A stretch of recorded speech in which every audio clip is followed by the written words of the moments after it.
就在说话间，突然不远处一阵地动山摇，只见一个牢笼内突然迸发出一道白色光芒，轰隆隆，伴随着一阵巨响，一道人影从那牢笼中冲破了出来。他大骂一句：“谁在大道接引的尽头竟然设置了牢笼，真他妈的缺德！”只见胡麻子骂骂咧咧地过来了。修睿震惊地看着胡麻子，身体微微颤抖道：“陈道友，这位就是你要找的朋友吗？”“对。”陈平点了点头，随后看向胡麻子说道：“胡大师，这是什么地方呀？”“我哪里知道，不过这肯定是在天界了。只是哪个缺德玩意在这里设了牢笼，我就不知道了。”胡麻子四下看了看，说道：“胡大师，既然你觉醒了记忆，那你能不能给我讲讲天界的规则秩序，还有境界等级啊？”陈平对着胡麻子问道。“天界有个屁的秩序，强者为尊，你若是境界高，实力强，那就是规则，那就是秩序。你以为天道法则是谁搞的？还不是那些至高圣者搞出来的。他们牛逼，所以说这是规矩，这就成了规矩。有朝一日，你若成了宇宙主宰，这天界算个屁，至高圣者算个鸟呀，一巴掌拍死他们。”胡麻子十分不满地说道。“你快点别吹捧我了，还是跟我讲讲这天界吧。”陈平一阵无语，他刚刚若不是赤云魔君动手，自己连牢笼都出不来，还说什么宇宙主宰，太遥远了，还是把眼下的事情搞明白。这天界有36重天，你应该已经知道了吧？胡麻子说道。陈平点了点头。这天界36重天，分为下12天、中12天、上12天，而这每个12重天之中，3重天又为一个小的位面。被大道接引或者其他的手段进入天界的修士，都是进入的天界3重天之内，在这3重天之内的仙人都是散仙，都是未受仙路的野修，所以3重天之下的各路修士都是被人瞧不起的。这也是为什么有的修士宁可慢慢修炼飞升，也不用大道接引，而那些自己修炼飞升天界的修士，则是直接飞升4重天，这种仙人为地仙，也是天界实力最差的。接下来就是人仙、天仙、上仙、真仙、金仙、大罗金仙、仙君、仙王、仙帝、圣者。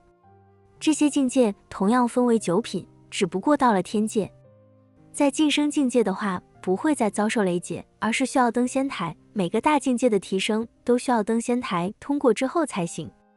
你现在只是个化仙境，连散仙都算不上，慢慢熬吧。胡麻子拍着陈平肩膀说道。胡大师，那你轮回之前在几重天？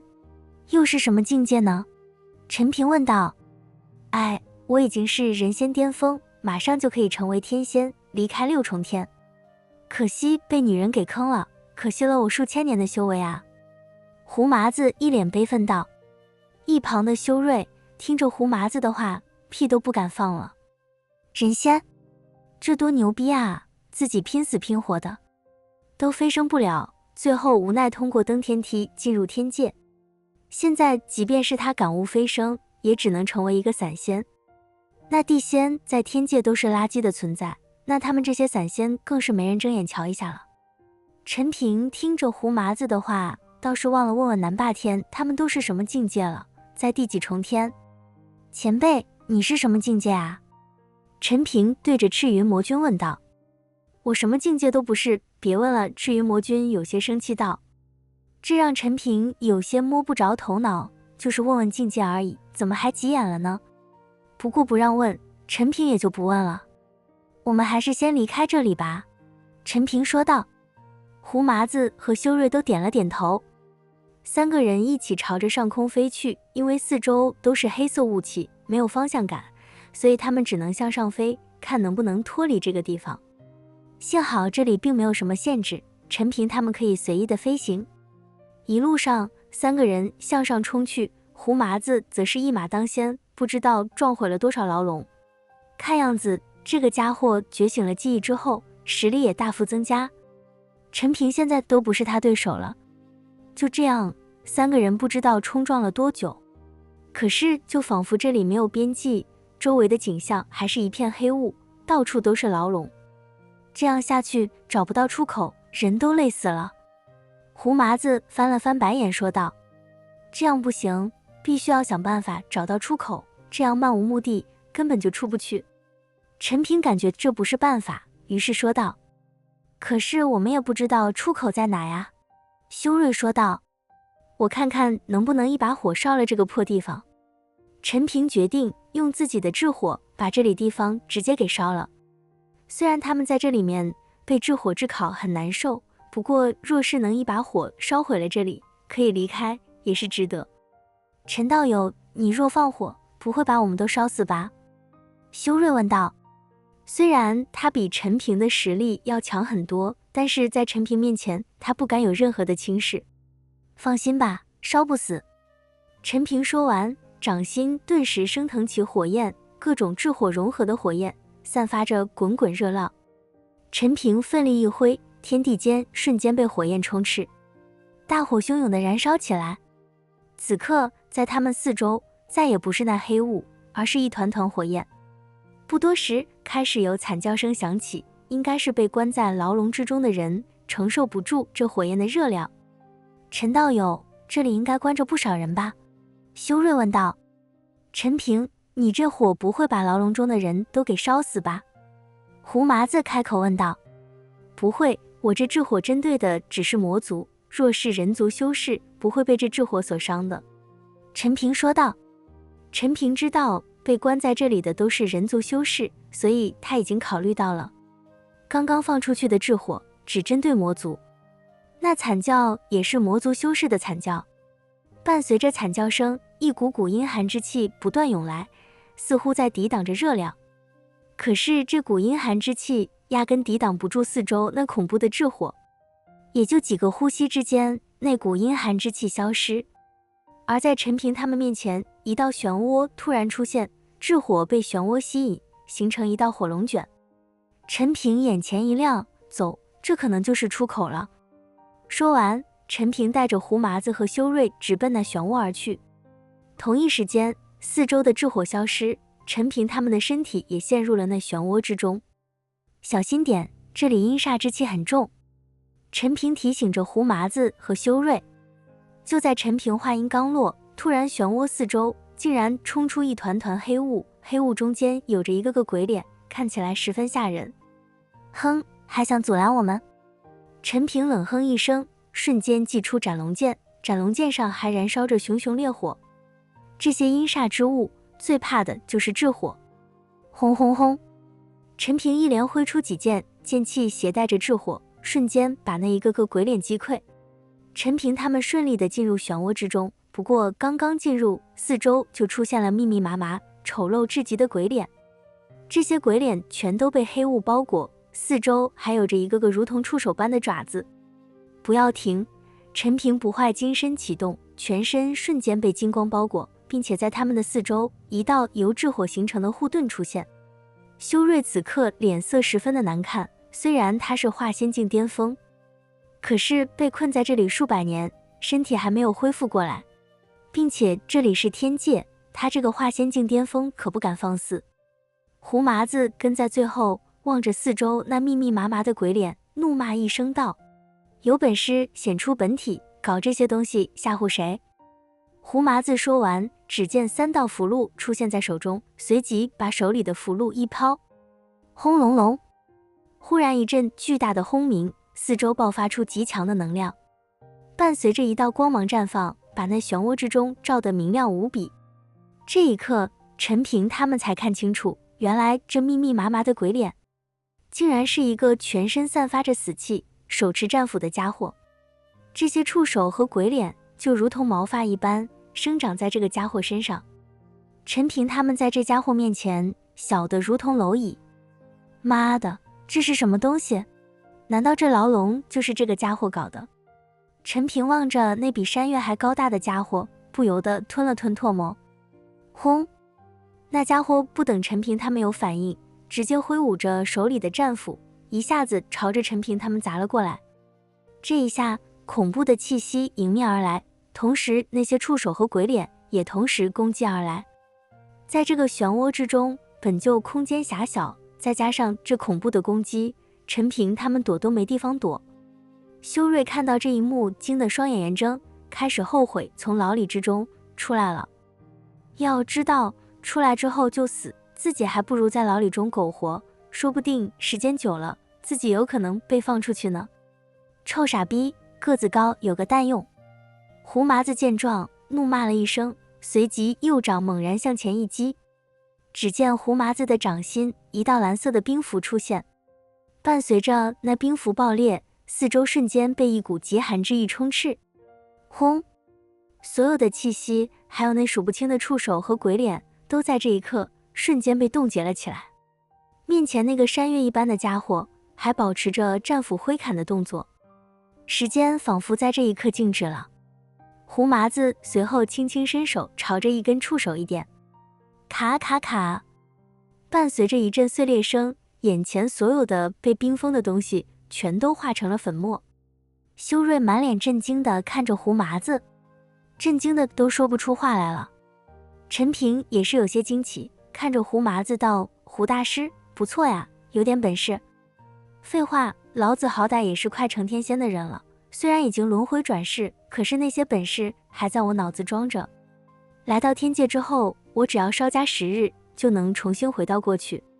胡麻子一副装逼模样的说道。那我要看着胡大师照着才行了。陈平笑道。照着你可以，但是你小子要给我弄点女人，你女人缘好，多搞几个，分给我点。胡麻子说道。陈平翻了翻白眼。一旁的修睿听着胡麻子和陈平的对话，也是一阵无语。跟你开玩笑的，你的女人我可不碰。胡麻子拍了拍陈平，走吧，这家伙就是个傀儡，绝不是这牢笼的主人。陈平点了点头，几人通过漩涡通道快速向前冲去。很快，众人的眼前出现了光芒，此刻的陈平很是兴奋，他以为马上就能逃离这个破地方了，刚刚来到天界，一眼都没看到呢，就被关进了这牢笼之中。陈平很想看看天界到底是什么样子的。又过了几个呼吸之间，几人的眼前一阵白光闪过，紧接着他们的脚下踩在了地面上。这一下，他们可以脚踏实地了，不再是悬浮半空的状态。陈平环顾四周，随后双眼微凝，脸色变得难看起来。原来他们并没有离开，来到天界那广袤的大地上，而是进入了一所宫殿之中。宫殿四周都是那种油灯，灯芯跳动着火焰，如同精灵在跳舞一般。而在宫殿最前面，则是一座高台，上面端坐着一个人。整个宫殿里面阴沉的可怕，而那高台上的人影则是散发着阴煞之气。这应该就是那牢笼的主人了。修睿开口道。应该是。陈平点了点头。你等竟然敢打破牢笼，逃离制裁，简直胆大包天。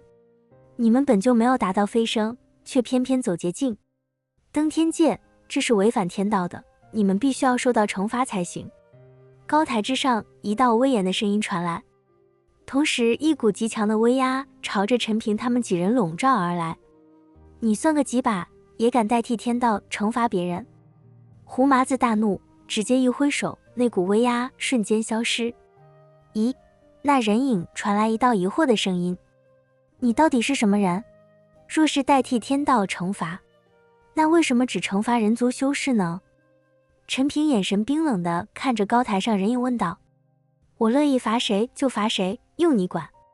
人影十分的不满，随后一股更强的威压袭来。胡麻子正要骂街动手，却被陈平阻拦道。胡大师，你别管，让我会会这个装逼的家伙。说完，陈平站在原地，突然指尖跳动金光，随手一指，仙人指。轰隆隆，那一股威压在跟着陈平仙人指触碰的瞬间，直接就炸开了。整个宫殿都在颤抖，可怕的能量使得整座宫殿差点倒塌下去。你竟然会仙术？人影疑惑不解。紧接着人影从高台一跃而起，同时一道道血红色的利刃朝着陈平而来。陈平全身瞬间被不坏金身包裹，随即拿出斩龙剑，不断挥舞起来。砰砰砰，这些利刃被陈平一个个全都挡了下来，然后变成了粉末。在挡下那些利刃之后，陈平斩龙剑则是顺势一斩，一道狂暴的剑气瞬间朝着那人影轰击而去。修睿看着陈平，双眼圆睁，震惊的都说不出话来了。一个化仙境一品，这施展出来的实力可够吓人的，有点意思。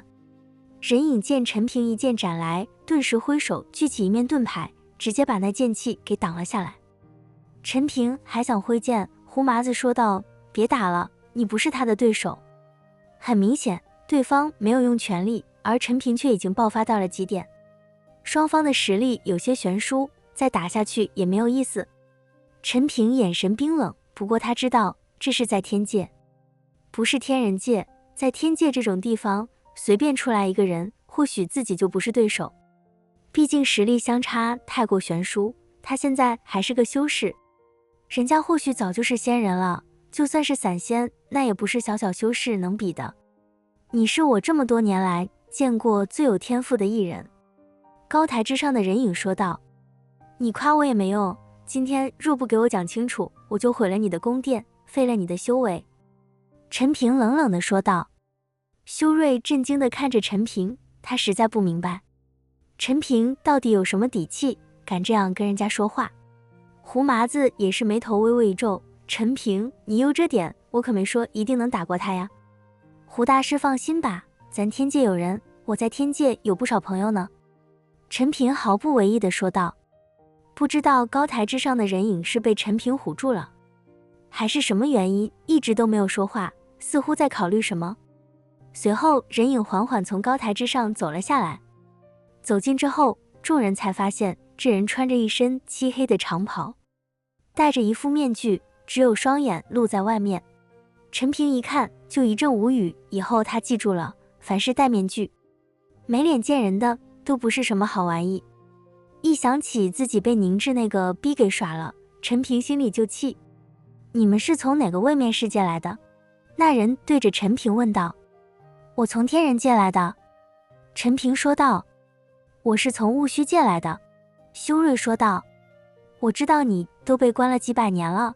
那人对着修睿说道。修睿顿时满脸尴尬。你爷爷我就是天界六重天的。胡麻子对着那面具人一脸不屑地说道。六重天？面具人一愣，随即打量着胡麻子，确实一身仙骨，那你怎么会从大道接引出来呢？你他妈的管我呢？我乐意从哪就从哪。胡麻子直接用刚刚那面具人的话把他给对了回去。面具人被胡麻子对的一句话也说不出来了。胡麻子确实一身仙骨，至于是不是六重天的，他也不知道。可他却不敢招惹，如果胡麻子真是六重天的仙人，那他招惹胡麻子，那不是摸老虎屁股吗？你才化仙境一品就能够通过大道接引，看来你确实有些本事。我刚刚听说你在天界认识不少人，你认识谁啊？说来听听。面具人问道。还是别说了，我怕说了你也不认识，主要是你境界太低，根本就见不到他们。陈平淡淡的说道。不过陈平说的也是实话，这里不过是天界第一重天，按照胡麻子所说，天界三重天之下都是散仙，还有一些大道接引而来的修士，没有多牛逼的人物，人家牛逼的仙人也瞧不上三重天之下的这些人，所以陈平就算是说出来，眼前之人也肯定不认识的。这么牛逼，你倒是说几个我听听。面具人感觉陈平就是在吹牛逼，一个化仙境一品修士而已，就算是天资再不错，怎么可能认识天界的大人物呢？天界的无极圣宗你知道吗？陈平问道。面具人一听，随后摇了摇头。而陈平打量着面具人问道，你是魔族？对，我是魔族。面具人点了点头。那就好办了，天界的血魔、阴魔、风魔、阵魔我都认识，还有天界9重天的赤云魔君，那是我好哥们。陈平对着面具人说道。简直胡说八道，你在这里蒙骗我吗？面具人一听，顿时冷哼一声道。陈平一愣，随即道，我骗你有个屁用，我真认识他们，那赤云魔君真是我好哥们。看来你刚刚到天界，对天界规则并不了解。9重天怎么可能会有魔君？那魔君可都在20几重天。9重天内最高的达到天魔就不错了。你在这糊弄小孩子呢？还9重天的魔君？真以为随便一个魔仙都能成为魔君吗？面具人直接把陈平给对了一顿。啊！陈平有些懵逼，随后神识入体，看向赤云魔君道：前辈，这是怎么回事？什么怎么回事？赤云魔君装作什么都不知道的问道。我是问你，你到底是什么境界啊？刚刚这家伙说的对不对？陈平问道。我在天界9重天，是天魔的境界。这赤云魔君不过是我行走江湖的绰号，我又没有说过我境界达到了魔君，这可是你自己认为的，别说我装逼啊。赤云魔君略有尴尬地说道。不会，天魔就已经很牛逼了。陈平赶忙说道。难怪一开始赤云魔君死活不说自己境界，一问还急眼了，原来是怕装逼被拆穿啊。不过就算是天魔的实力，在天人界那种地方，那也是如同天地主宰一般的存在了。那赤云魔君只是名号罢了，我认识的这哥们是9重天的天魔。我现在叫陈平，若是我改个名字叫陈胜者，那是不是代表我在天界无敌了？陈平对着那面具人笑道。那你说认识风魔、阴魔、血魔有什么证据吗？面具人问道。要证据？陈平冷笑一声，突然一拳朝着面具人后面的高台砸去。圣光拳！轰隆隆！伴随着一声震耳欲聋的声响，那宫殿内的高台瞬间化成粉末。紧接着陈平手掌轻轻一挥，体内一阵阵道纹煞气瞬间弥漫。感受着陈平体内的煞气，面具人震惊不已。你怎么会有魔族的气息？你是人族还是魔族呀？面具人满脸的震惊。你说呢？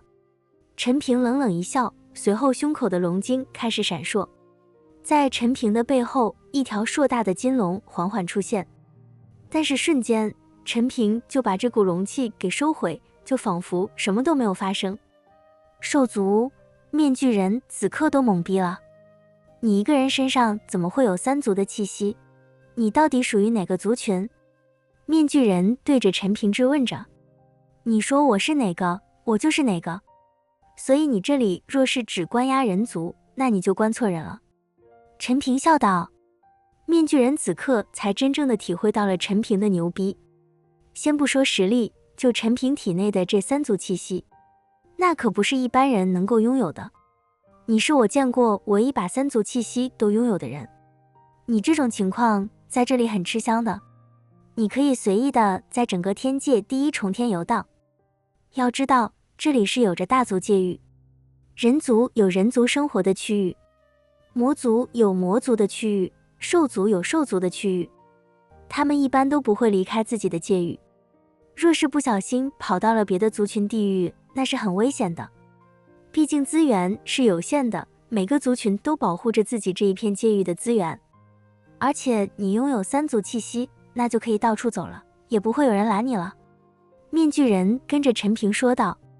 那这样说来，我要从你这里离开也是没问题的。陈平问道。那是当然了，你可以是我们魔族一员，我也就没有理由关押你了。面具人点了点头。那我问你，你为什么要关押人族修士，而那魔族和兽族的要放走呢？陈平好奇地问道。我这里是魔族界域，大道接引都是随机的，把你们传到我这里，我当然要把人族修士留下。魔族同类，我当然要放走了。至于兽族，因为兽族已经交过资源，所以兽族的也可以放走。面具人解释道。如此说来，那其他族的界域中，也会有你们魔族修士被大道接引，然后被关起来？陈平问道。面具人点了点头。不错，就是这样的。每过几百年，我们也会互相交换一下被困的人。那我问你，在我们进入之前，你有没有碰到一男一女也是被大道接引而来的？陈平想问问，宁志和苏雨琪是不是也被关在这里？那我就不知道了，毕竟每次大道接引所去的地方并不一样。面具人如实的说道。陈平听了那面具人的话，不由得叹息一声。看样子想要找到苏雨琪和宁致没有那么容易了。现在我们离开这个鬼地方，可以吗？陈平对着那面具人问道。当然可以，当然可以，几位请慢走。面具人十分的客气。不客气也不行啊，陈平虽然境界不高，可是拥有三足气息，明显背后有人呀。还认识那么多大魔头，至于真假，面具人可不想去分辨。还有那胡麻子，一身仙骨，说话粗暴，这要是惹急了，自己也没好果子吃。我们离开这个地方，是不是就在你们魔族界域了？那样的话，是不是会有人针对我们？胡麻子问道。离开这里，并不一定是魔族界域，我会把你们送回大道接引之内。至于能够传送到什么地方，我也不知道了。面具人如实的说道。那还好，把我们送走吧。胡麻子点了点头。面具人抬起右手，随后往前一挥，嗖！陈平他们身前突然出现一道白光，就像是在那登天梯内的白光一样。看着那白光，陈平他们这才明白，原来他们这是在大道接引中被人截胡了，直接弄进了牢笼之中。看来那些低位面世界的修士，一个个梦想着通过大道接引来到天界，也不是什么好事啊。修炼一途，还是不要走捷径为好。陈平他们三人走进了白光之后，瞬间感觉眼前一阵模糊，紧接着就是无数星辰在他们眼前掠过。这一次陈平并没有晕厥，所以他能够清楚地看到那些划过的星辰。此刻他整个人仿佛置身在宇宙星河之中，好壮观呀！这难道就是宇宙主宰的感觉吗？陈平震惊道。当上宇宙主宰，可以随意的捏爆一个世界，甚至可以随意抹去一片宇宙，那感觉肯定十分的爽。就在陈平还沉浸在宇宙星河之中的时候，突然眼前一黑，紧接着一道白光闪现，陈平他们的面前出现了一大片的草原。蔚蓝的天空，青青的草原，只是没有牛羊之类的。若是有牛羊的话，陈平估计会误以为自己回到世俗界的大草原了呢。这里天地间已经没有了灵气，取而代之的则是仙气。陈平虽然只是化仙境一品，不过他的凝心诀也能炼化仙气，所以并没有影响。胡大师，刚刚我们传送过来的时候，你们看到了宇宙星河了吗？陈平问道。宇宙星河？胡麻子和修睿都是一愣，随即两人摇了摇头道，我什么都没看到，眼前都是黑的，你看到宇宙了？陈平一听，感觉有些奇怪，不可能只有自己才看到那宇宙星河吧？我也没看到，就是问问。陈平也没法解释，索性说自己也没有看到。这里是什么地方呀？不知道是不是人族界域？要是其他族的地方，我们怕是会有麻烦呀。修睿担心地说道。这里如此美丽，肯定是人族的地方，你看看这草，看看这天，而且这里空气清新，还带着阵阵的花香，真是人间仙境啊。陈平十分喜欢这个地方。你若是喜欢，那就在这里住下吧，看看能不能再碰到几个人族美女。胡麻子笑道。拉倒吧，我们还是走吧，我们先找个人问问这里是哪吧。陈平一跃而起，飞在半空之中。在这天界飞行果然舒服多了，而且消耗极低。这各族地界可不是按照环境来分的，你还是小心点吧。胡麻子飞到了陈平身边说道。胡大师，你说错了吧，小心点的应该是你们两个。你忘了我有三族气息，管他什么族地界，我都是主人。陈平淡淡一笑道。胡麻子一听，顿时翻了翻白眼，我也不怕，我有隐匿符，想变哪族气息就变哪族气息。而那修睿一听，满脸的尴尬，因为他啥也没有，也没办法隐匿气息。胡大师，若这不是人族界域，希望遇到危险，胡大师能够给我一张隐匿符。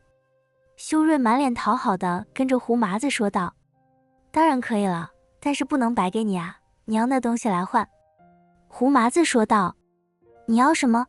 我被关了几百年，身上也没啥好东西了。你看上什么就拿什么吧。修睿拿出了自己的储物袋说道。胡麻子看都没看一眼，说道：谁要你的破烂？你想要隐匿符，拿女人来换。女人？修睿一愣。对，女人。胡麻子点了点头。修睿一脸苦涩，尴尬一笑道：胡大师，别开玩笑了，我哪有女人呀？不过胡大师若是不嫌弃，你看我行不行？修睿突然眼神炙热地看着胡麻子，还不忘撸了撸自己的头发。你恶心我了。胡麻子甩给修睿一张隐匿符说道：你他妈的离我远点，我心脏受不了。胡麻子加速远离了修睿。修睿则是拿着隐匿符，笑眯眯地给收了起来。幸好胡大师没答应，他若答应了，我可就受罪了。修睿笑道：你是哪种人？陈平也有些恶心地看向修睿问道。若是修睿真是那啥人，他要马上离开，绝不能让这个家伙跟着自己了。搞不好哪天睡觉的时候，自己屁股就没了。陈道友别误会，我跟胡大师开玩笑呢。你看我这一身的阳刚之气，怎么可能是那种人呢？我在戊戌界是有老婆孩子的人，你可千万别误会啊。修睿急忙解释着，他真怕陈平把他给丢下，在这不知道什么界域的地方，若是把他一个人丢下，跟着让他死没有什么区别的。那就好，你的话真让老子菊花一紧。陈平说道。修睿只能嘿嘿地傻笑起来。说话间，三人已经飞行了1个多时辰，可是他们发现这1个多时辰竟然没有见到一个人，甚至连只动物都没见到。胡大师，我们怕是飞出千里了，怎么什么都看不到呢？不会飞到尽头也啥都没有吧？陈平问道。我靠，这才哪到呢？这天界地域广阔，你以为跟着世俗界一样呀？上百个世俗界的地狱都不够这天界的一角。胡麻子解释道。也太大了。陈平一阵无语。那我们会不会飞到第2重天呢？第2重天在哪？你这实力到不了第2重天的，其实天界的36重天都是在一个空间，只不过空间维度不同而已，并不是像那登天梯一样一层一层的。要想进入第2重天，必须能够跨过空间维度才行。你现在连第1重天的空间都没有什么感知，怎么去第2重天？胡麻子笑道。那2重天的人能够到这1重天吗？陈平问道。当然可以了，不要说2重天，就算是36重天的至尊圣者，也能来1重天，只不过人家不可能来而已。在人家眼里，你连个蝼蚁都算不上，来这里做什么？你想想你自己，你会去蚂蚁的世界装逼吗？一脚踩死几十只蚂蚁，你赶紧爽吗？而且你在蚂蚁的世界，你能得到什么呢？除了浪费时间，什么都得不到。胡麻子说道。这倒也是，不过要是2重天的人也能来1重天，没有什么限制，那1重天的人岂不是很危险了？陈平有些不解，如果没有限制，多危险呀！这就是天界，随时都可能丢掉性命。现在9重天的一位天仙来到1重天，可以直接灭掉1重天的所有人。我记得很多年前3重天就被一位金仙彻底抹除过一次，不过随着时间长河的流逝，3重天会重新出现修炼者，3重天还是3重天。那一次之后，那位金仙被天道惩罚，好像神形俱灭了。天界有天界的规矩，即便是你能够随手覆灭一个世界，也不可以那样做的。胡麻子给陈平解释着，毕竟陈平对于天界的事情知道的太少。修睿则是在一旁听着，也补充下天界的知识。就在陈平他们聊得正带劲的时候，突然一支利剑急速而来，利剑后面还带着划破虚空的痕迹。陈平3人大吃一惊，一个不注意，竟然被人给偷袭了。不过还好，这一剑虽然犀利无比，但是速度并不是特别快。陈平他们3人堪堪躲过之后，瞬间朝着利剑射来的方向看去。同时陈平手持斩龙剑，早已经一剑斩出，可当陈平一箭斩出的时候，却发现刚刚利箭射来的地方探出一个小孩的脑袋，小孩脑袋上还长着一只角，一双黑溜溜的大眼睛正偷偷看着陈平他们。陈平一愣，随即手腕一翻，那道剑气直接转变了方向，擦着那小孩的身边而过，然后在地上轰击出一个深坑。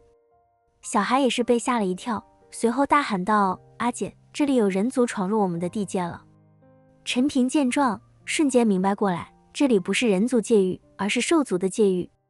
于是陈平散发出自己体内的兽族气息。胡麻子和修睿也赶忙把隐匿符贴在了身上。伴随着小孩的喊叫，一名看起来只有18、19岁的女孩快速地飞奔而来。当她看到陈平三人之后，直接扇了刚刚那小孩一巴掌，道：“谁让你到处跑的？明明三人都是我们族人，你竟然说是人族！”小孩一脸的委屈，不过看着陈平三人，也确实没有察觉到人族气息了。三位道友，实在不好意思，我阿弟还小，分辨气息还不熟悉，实在对不起了。那女孩上前跟着陈平三人道歉：“没事，不过以后这种事情可不能再发生了。刚刚你阿弟偷袭我们，若不是我们躲闪及时，可就把我们给伤到了。”陈平跟着那女孩说道。女孩一听，直接冷着脸拉过那小孩道：“还不道歉？你这个莽撞的家伙，你若是伤到了同族之人，被人告到城主那里，我们就别想进城了。对不起，我不是故意的。”小孩赶忙跟着陈平他们道歉：“没关系，没关系，还是个孩子。”陈平赶忙抚了抚那小孩的头。陈平不知道这小孩的境界可比他高，人家一出手就在天界，一身仙骨。这就是有的人出生就在罗马，而有的人奋斗一辈子也到不了罗马。胡麻子看着那额头长角的小孩，也是好奇的上前摸了摸那小孩额头的角，笑着说道：“真好玩，跟着小鸡。”陈平瞪了胡麻子一眼，胡麻子瞬间闭嘴，还好没有把后面那个字给说出来。女孩则是看着陈平他们三个，略显惊讶道：“你们三个都是下面世界被大道接引来的吧？”陈平点了点头：“不错，你咋看出来的？你这还是化仙境的境界呢。当然是下面世界被大道接引而来的。我们天界一出生的孩子，可都是一身仙骨，都是仙人呀。”陈平一阵无语，只能尴尬地笑了笑：“你别生气啊，我可不是打击你。这里很多从下面世界被大道接引来的修士，后面都修炼成仙了，有的还到了更高的位面去了。说起来，你们三个算是幸运的，直接被传送到了我们兽族的界域。若是传送到了其他的族的界域，你们就危险了，还有可能被关起来坐牢呢。这里看着平静，可比下面的世界危险多了。”女孩安慰着陈平。陈平一笑，随后问道：“我们刚刚一路而来，跑了将近1个时辰，怎么一个人都没有看到呢？也没有看到城池，这兽族界域人也太少了吧？”听着陈平的话，女人突然掩嘴一笑道：“这方圆数十万里都是兽族界域，而这方圆数万里是我们犀牛城的地盘。你们跑1个小时才能跑多远？就想见到人呀？数十万里？”陈平震惊了，一个界域就数十万里，那要是3个界域加一起，会有多大呀？自己飞到死，估计也飞不到边界啊。这么大地方，你们怕是一辈子也到不了其他地方吧？陈平震惊地问道。女孩继续笑着说道：“怎么不能？这里距离犀牛城就有1万多里，我还不是跟弟弟过来玩了。”那你们多长时间过来的？陈平好奇道。几个呼吸间吧。女孩沉思片刻说道。几个呼吸？陈平震惊道。我们都可以空间跳跃，根本用不到到处飞，难道你不会吗？女孩说完，手掌轻轻在半空画了一个圆，整个人进入圆环中，瞬间消失，随后瞬间又再次出现了。陈平看着这一幕，深吸一口气，人都麻了。在天人界，那种神乎其神的空间跳跃，到了天界这种地方，竟然成了人人都会的东西。而且人家一步就是上千里，可自己却要飞1个时辰。我还不知道你们姐妹2个的名字呢。陈平想要跟着女孩套套近乎，看能不能从中学点东西。跟着这些天界原住民当朋友，绝对不会有错。我叫牛莉，我弟弟叫牛奔。女孩说完，看着陈平道，我还不知道你们叫什么呢。我叫陈平，这位叫胡麻子，还有这个叫修睿。你能不能带我们去犀牛城呀？我们自己要是飞过去，估计要好久了。陈平希望女孩能够把他们给带过去。这么远的距离，他们若是飞行，还不给累死呀？当然可以了，你们跟我走吧。牛莉点了点头。姐姐，我还想玩一会儿呢，好不容易出来的。若是回去了，爸妈肯定不会再让我们出来了。牛奔有些不情愿地说道。你还敢说刚刚这3位道友若不是兽族，你可就危险了，带你见识下外面世界就行了。回去之后，爸妈肯定说我。牛莉说完，手指瞬间画了一个圆圈，拉起牛奔走了进去。陈平他们见状，也赶忙紧随其后。陈平他们只感觉身体一轻，紧接着就出现在了千里之外。女孩不断在虚空用手指画圆，陈平他们的身体一次又一次的空间跳跃。也就几个呼吸之间，陈平他们来到一处高山脚下。这里已经没有了那青青的草原，大片的石头在地面裸露。随后朝着远处望去，只见在那高大万里的大山脚下，一座巨大的城池耸立在那里。城池巨大无比，单单那城门帕室就有100丈高。比起天人界的日月城，这犀牛城要大数百倍都不止。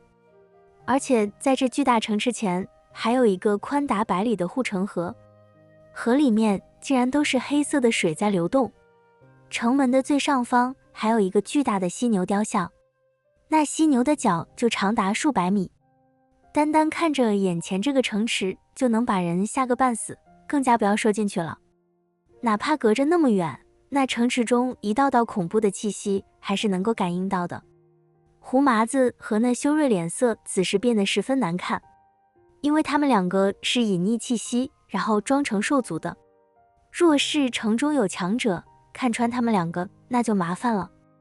牛莉看着胡麻子和修睿那害怕的样子，于是说道：你们别害怕，同为兽族，我们都是很友好的。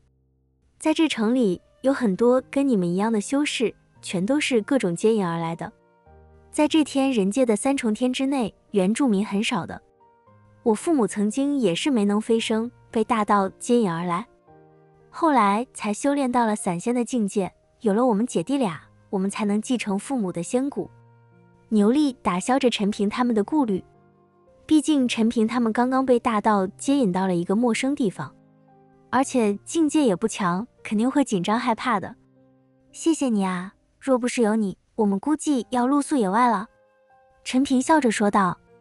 不客气，跟我进城吧。牛莉说完，则是手掌朝着城内一挥。很快，一道白光从城内激射而出，照在了牛莉的身上。伴随着白光闪烁了3次，陈平他们肉眼可见的眼前虚空中，一道巨大的屏障缓缓移开了。如不是这屏障异动，陈平他们还发现不了呢。若是他们3个直直的飞过去，肯定会撞到上面的。好了，这是城池的防御大阵，只有打开了，我们才能进去的。牛莉说完，直接腾空而起。陈平他们也跟着飞进了城池之中。胡麻子和修睿此刻心情无比的紧张，只有陈平像是没事人一样。毕竟陈平身上的兽族气息那可是真的。城门两旁站着2队身披盔甲的守卫，在看到陈平他们而来后，一个个守卫全都肃穆而立，高高的举起了手里的武器。这把陈平3人给吓了一跳，还以为是要攻击他们呢，却听到那些守卫大声喊道：恭迎公主、王子！公主、王子！陈平他们3人都懵了，然后看了看牛莉和牛奔，他们没想到这2人竟然是犀牛城的公主和王子，也就是他们的父母，就是这犀牛城的城主了。牛莉手掌轻轻一抚，一片柔和的白光笼罩在那些守卫身上。多谢公主！那些守卫明显变得兴奋和高兴起来，然后快速地打开了城门。就在牛力和牛奔进城之后，陈平他们在后面跟随，却被一名守卫给拦了下来。站住！你们3个做什么的？从何而来？守卫谨慎地看着陈平他们3人问道。我们也是兽族，到城里玩玩呀。陈平回答道。我知道你们是兽族，但是没有通行令，你们不能进去。守卫拦着陈平他们说道。还没等陈平开口，前面进城的牛力则是回头道，他们是我朋友，让他们进来吧。那守卫一听，顿时退到一旁，随后满脸歉意道，实在对不起，不知道你们是公主的朋友。狗眼看人低。胡麻子撇着眼骂了那守卫一句，守卫只能听着，还满脸笑意，他们可不敢得罪公主的朋友。跟着牛力姐弟走进城之后，牛力给了陈平一枚很小的令牌，随后说道，你们先在城里逛逛吧，我要带着弟弟回家，跟父母说一声，要不然父母肯定着急的。这令牌可以通信，也能定位，我知道你们的位置，到时候我再找你们。陈平点了点头，接过令牌，仔细地看了看，发现这令牌并没有什么奇特之处，唯一不一样的就是这令牌内蕴含着仙气。在牛力姐弟俩离开，陈平带着胡麻子和修睿在城里转了起来。看着那繁华的街道，陈平发现这天界的城池跟着天人界也没有多大区别，街道两旁也都有着各种店铺。果然在这城里，陈平发现不少化仙境的修士，这些明显都是通过大道接引而来的。不过像陈平这种化仙境1品的修士真的是很少见，碰到最差的修士都是化仙境8品，毕竟能够通过大道接引，没点实力也是不行的。这天界好像也没有想象的那么好呀，陈平有些感慨道。多少人为了荣升天界拼了命的修炼，甚至抛妻弃子争夺资源，只为了能飞升天界。可现在陈平他们来到天界，发现天界也没有想象的那么好。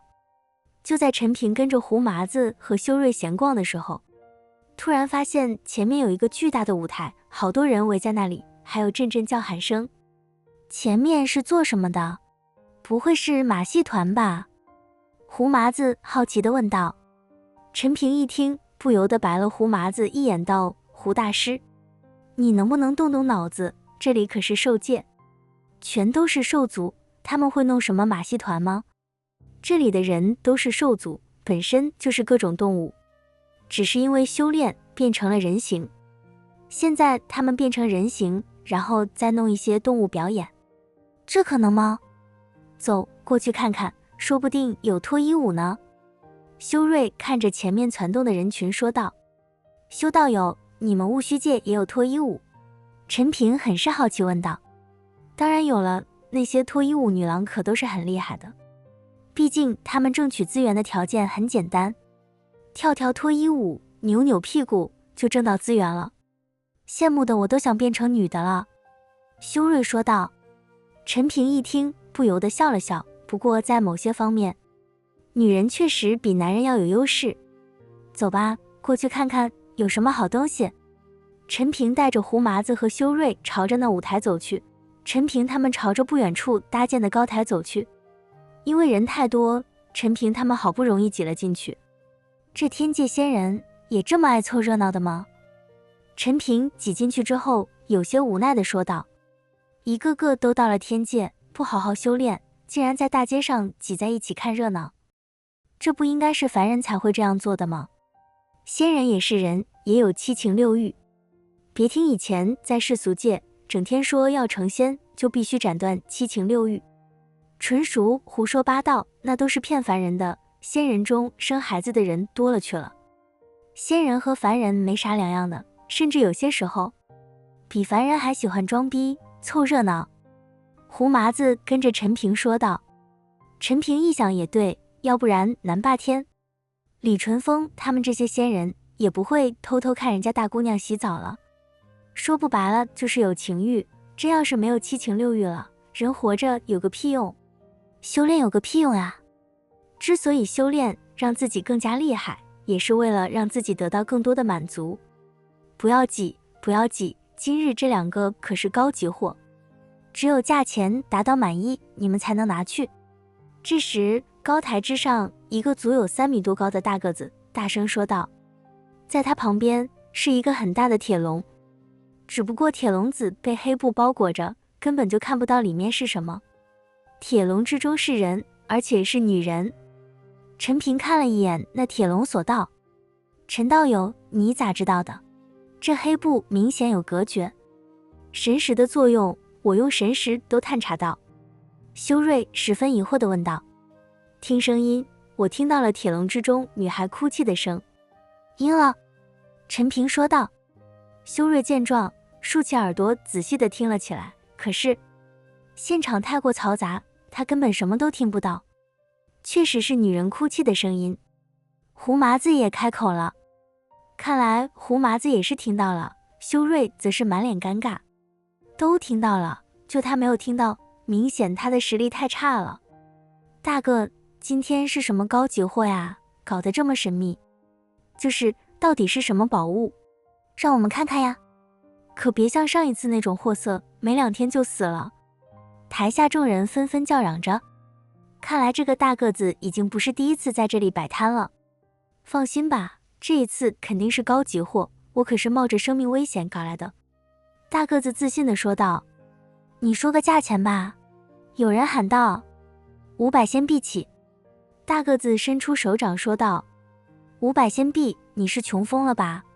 开什么玩笑？500仙币可不要多高级的货色呀！老子搞了1个月的资源，只在天宝阁换了几10个仙币，你这一张口就500。众人纷纷不满，甚至还有很多人转身离开了。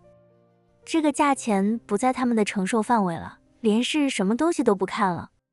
大个子也不急，而是故意卖关子道：这高级货500仙币绝对是物超所值。你别卖关子了，快点看看是什么。你再这么装逼，我们都走，再也不光顾了。走走走，让他自己在这装逼吧。众人都十分的不满了，毕竟这种吊人胃口，十分的讨厌。别走，别走，我让你们看看。大个子有些慌了，于是把那黑布给揭开了。当黑布揭开，发现铁笼里面竟然关着2个女孩。2个女孩十分的漂亮，皮肤雪白。此刻2个女孩只穿着内衣，在铁笼中被众人观赏。2个女孩害怕的瑟瑟发抖，眼神中满是惊恐。看到这2个女孩，现场顿时一片哗然。我靠，真好看！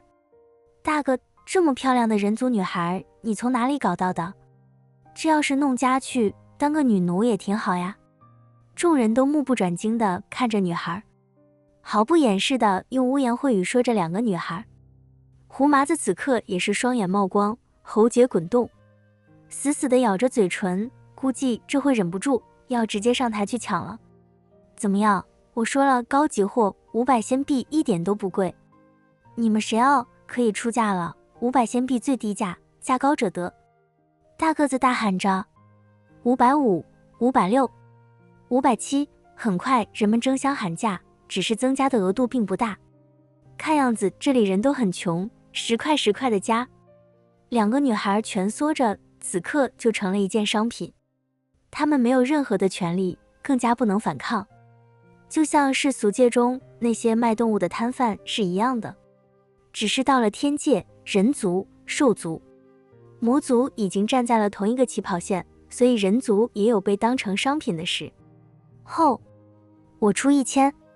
这时，陈平身边的胡麻子突然大喊道：“这一声犹如平地惊雷，使得现场瞬间安静下来。人家都10块10块加，就这还咬着牙呢。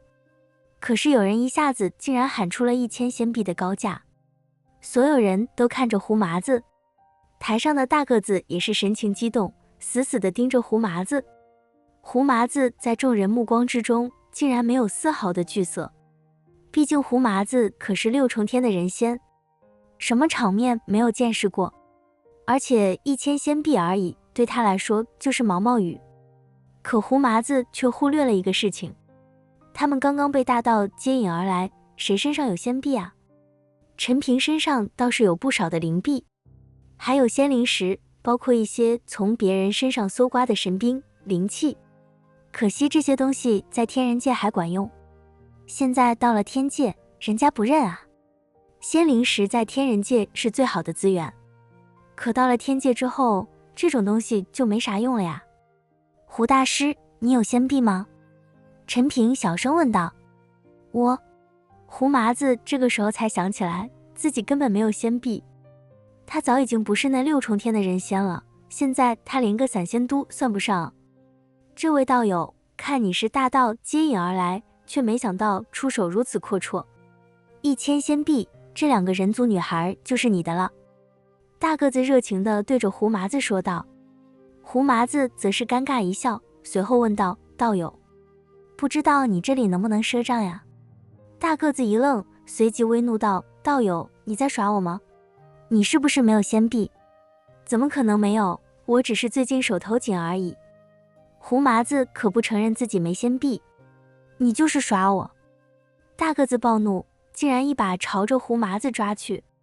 这大个子一出手，瞬间让陈平他们脸色一惊。很明显，这大个子已经达到了散仙的境界。其他人见大个子动手了，纷纷躲到了一旁。一个小小散修也敢对我出手？胡麻子也怒了，冷哼一声之后，也跟着一掌拍出。砰！这一掌之下，胡麻子的身体瞬间倒地，嘴里也喷出鲜血。胡大师陈平赶忙上前，把胡麻子给搀扶起来。你装什么逼啊？你现在可不是什么人仙了。妈的，我忘了。胡麻子一脸无奈。大个子见状就要再次出手，却被陈平直接拦下。大哥，先别动手，1000仙币而已，不算什么。大个子停手，打量了一眼陈平，小小化仙，净1品，竟然来到了这一重天。看来你小子不是天资高，就是背后有人走后门了。陈平则是嘿嘿一笑道：我就是走后门来的，到这里随便逛逛的。你走后门能够进入1重天，可是你怎么进入这犀牛城的？有人不解地问道。毕竟陈平这实力不可能有通行令，怎么能够进入犀牛城呢？我跟犀牛城的公主是朋友，经常一起玩，她喊我来做客的。陈平此刻只能不断吹牛逼，希望靠着自己吹牛逼能够把这场危机给化解了。你跟公主是朋友？所以人都不敢置信地看向陈平。一个化仙境1品的小小修士，怎么可能跟着公主是朋友？要知道人家公主可是天界原住民了，人家一出生就一身仙骨，又怎么可能跟着一个化仙境1品小修士做朋友？你少吹牛逼，公主怎么可能是你的朋友？我们连见公主一面都难，你会是公主朋友？大个子根本不信，他只是个子大而已，并不是傻大个。不信，不信，你看这是什么？陈平想起牛力给他的那个小小令牌，于是拿了出来。大个子一看那令牌，不由得震惊道：这果然是城主府的令牌，看来你没有说谎。不过公主是你朋友，但今天这仙币你们也是需要支付的。我们又没说不给，只是身上不够。我们现在就去天宝阁换取仙币给你。陈平刚刚听到有人说起天宝阁，于是也赶忙说道：那好，我陪着你们一起去。大个子直接从高台之上跳了下来。大哥，你这还需要有人看着？你就不用跟着了，我们换了仙币，肯定过来。陈平不想让大个子跟着，这样他们转身就能跑了。放心吧，这东西放在这里不会有人动，在犀牛城还从未有人丢过东西呢。大个子摆了摆手说道。陈平见状，只能无奈地点了点头。看样子他们只能伺机逃走了，要不然他们拿什么去换取仙币啊？大哥，你给我们带路吧，毕竟刚来这里。天宝阁在什么地方也不熟。陈平说道。大个子点了点头，随后带着陈平他们朝着天宝阁走去。胡大师，你能不能把这大个子弄晕了，然后我们3个逃走？陈平小声对着胡麻子问道。我可不能，这家伙是散仙境，胡麻子赶忙摇了摇头，不能，你刚刚那么装逼，还出1000仙币。陈平十分生气地瞪了胡麻子一眼，我这不是怜香惜玉吗？那2个小姑娘多好，我怕让别人糟蹋了。胡麻子有些尴尬地说道，毕竟这麻烦事是他惹的。拉倒吧，这2个小姑娘到你手里可比别人糟蹋的更严重。陈平白了一眼说道。胡麻子没说话，因为陈平说的对。陈道友，先别悲观，到了那什么天宝阁再说，到时候我们把身上所有东西凑凑，说不定也值1000仙币呢。修睿安慰着陈平，让陈平别着急，也只能如此了。陈平叹了口气。很快，3个人被那大个子带到了天宝阁。这天宝阁是归城主府管理，私人是不允许经营的。你们进去换仙币吧，我就不跟着了。大个子对着陈平他们说道。陈平无奈，只能带着胡麻子和修睿走了进去。大个子在外面守着，他们想跑是不可能了。看到有人进来，马上有1名伙计走了过来。3位，是典当还是售卖呢？你们这天宝阁仙币是怎么换的？陈平问道。伙计打量了一眼陈平他们，随后微微一笑道，你们3位是刚刚大道接引而来的吧？陈平点了点头，也没有隐瞒，毕竟也隐瞒不住。就他这化仙境1品的实力，谁都知道是大道接引而来的。我们这里是按货给价，你们需要把东西拿出来，让我们估价才行。伙计说道。你们估价？若是你们故意少估价，我们也没办法做比较呀。胡麻子说道。那你们可以不卖啊，有没有逼你们？说完，伙计转身就要离开。小哥，我身上也没有啥好东西，你帮忙估个价看看吧。陈平喊住了那伙计，只能把自己储物袋中用不到的一些物品拿了出来。那些仙灵石被陈平修炼消耗掉了不少，也没剩下多少，还有一些乱七八糟的东西。你们2个也都把所有东西拿出来。陈平对着胡麻子和修睿说道。我一直都在世俗界，身上也没有值钱玩意啊。胡麻子把自己身上的破烂也都拿了出来，修睿则是一股脑的把东西都给倒了出来，不过也没有什么值钱的玩意。伙计看了看几个人的东西，不由得翻了翻白眼。你们这些东西加一起最多50仙币。伙计说道。50仙币。一听，陈平他们都懵逼了。3个人的东西加一起也只有50仙币，距离1000仙币可是差得太远了。小兄弟，你是不是搞错了？我们这些东西可都是宝物呀。胡麻子说道。在你们那下界是宝物，到了我们这就是垃圾。伙计十分不屑地说道。这句话真的是太打击人了。胡大师，现在怎么办？